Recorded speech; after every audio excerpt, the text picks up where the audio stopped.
In 2008, 58% of young people leaned Democratic. 2012, 53%. And in the last two major election years, that percentage held steady at 55%. But in 2023, that number dipped below 50% for the first time since 2005. And you'll notice right here, they've started to lean more Republican. And that's partly because of one specific group: young men. Young men have increased their support of the Republican Party from 35% to 48%, a 13 percentage point increase in just 7 years. And this is a new trend. While 2020 exit polls show that young men backed Biden by 15 percentage points, a February 2024 Wall Street Journal poll found they favored Trump by 14 percentage points. And this loss of young male voters is a major issue for the Democratic Party going into November. The question now, can Kamala Harris bring some back?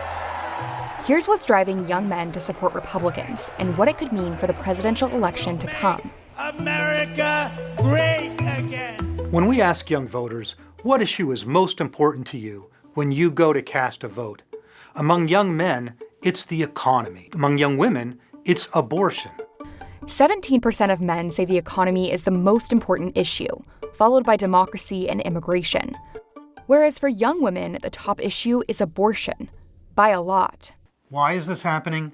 Well, we put the reasons into two different buckets. One is the life experiences that young men and young women are having. Those life experiences are diverging. Young men without a college degree have seen the greatest decline in labor force participation. Meanwhile, a record 87% of college-educated women are in the workforce. And today, women make up 60% of college graduates. This division that we're seeing between young men and young women, it goes beyond who they're going to vote for Congress or president. It goes to a range of policy issues. So then let's look at what the government is offering. The Biden. So this is actually a very interesting point. So we have seen a variety of videos here on the channel so far, covering how wage growth has sort of stagnated or in some cases dipped down, especially for folks who don't have a college degree. So it's interesting how these economic factors are starting to turn into basically political leanings for certain individuals at this case. I think, again, they also highlighted here that it's actually more prevalent for women to be graduating from college. And so therefore women are potentially likely on a trend where they're actually seeing real wage growth over the last 20 years. Whereas if men are becoming a larger portion of folks without a degree, then they're likely the ones who are seeing stagnating wages. So it's interesting how this kind of transitioned into economics and the economy being some of their primary focus. And this time frame that they're also highlighting here mostly seems to reflect around the Trump era. So I think they started in 2016. And so Trump, to my knowledge, basically his demographic is classically young or male in general. And so it makes sense that those folks, and he has obviously toted his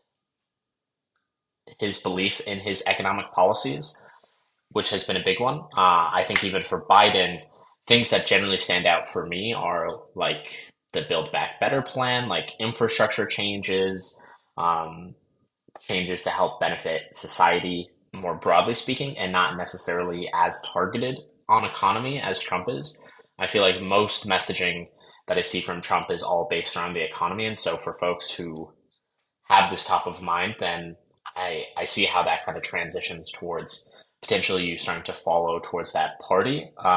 Though they're representing this as sort of both Republican and also Trump in that segment. But with that being such a small time frame, it's unclear whether these folks have actually leaned all of their political leanings towards the Republican Party, or if this is just a segment of the population who is so focused on economy is looking for candidates who are also inclined towards the economy and having that as one of their top priorities, like Trump appears to be. The Biden administration has moved to forgive federally funded student loans. That affects young women more than young men. During the 2019-2020 school year, 49% of female undergraduate students took out loans, compared to only 42% of male undergraduates. That's actually another interesting aspect, which is that is definitely one of Biden's big economic policies for the younger folks. And again, this is where the gender breakdown of folks with degrees and loans are potentially skewing who benefits in these scenarios. And then that could also potentially bring favor from one group and potentially less favor from another. And 66% of all student debt is carried by women. The young women favored forgiving student loans by 45 percentage points. The young men were about equally divided. I mean, that's a big difference. Meanwhile, young men support extending Trump's tax cuts by 23 percentage points, which cut the corporate tax rate and reduced some individual income tax. And now, because of our tax cuts, you can keep more of your hard-earned money. But women oppose the proposed extension by 20 percentage points, a full 43-point difference. That's data that goes like this. Young men headed in one direction and young women in the other. That's a big difference. Data does not usually segment young voters that remarkably. This is something new. Which brings us back to this chart. 22% of young female voters say abortion is their #1 issue in this election, a key aspect of Harris's campaign. We trust women to make decisions about their own body. Only 3% of young male voters said the same. And young men and women stacked up differently on other issues as well. With immigration, Trump's policies are much more likely to be supported by men than women. Men support deploying troops at the border by 10 percentage points, whereas women oppose this policy by 15 points. And when it comes to building the wall, one of Trump's key immigration policies, men are only slightly leaning towards opposition, but women overwhelmingly oppose it. These gaps are hard to explain just by differences in lived experience, which brings us to the second thing that explains the gap between young men and women.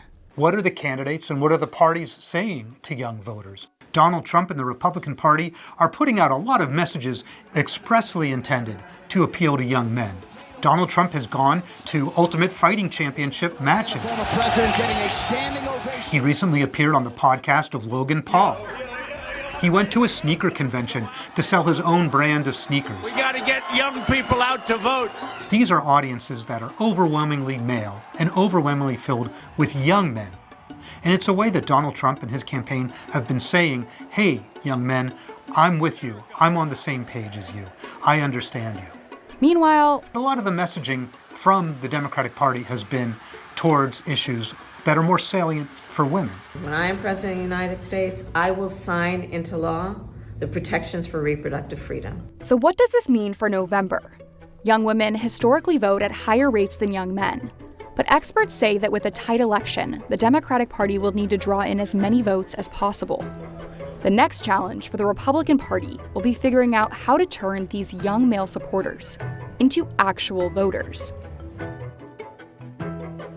Yeah, that's an interesting topic overall. I had not really considered the implications of the economy, and especially some of these so fundamental points of like how many folks are going to college, getting loans, and how that can kind of broaden the divide across these younger gender groups.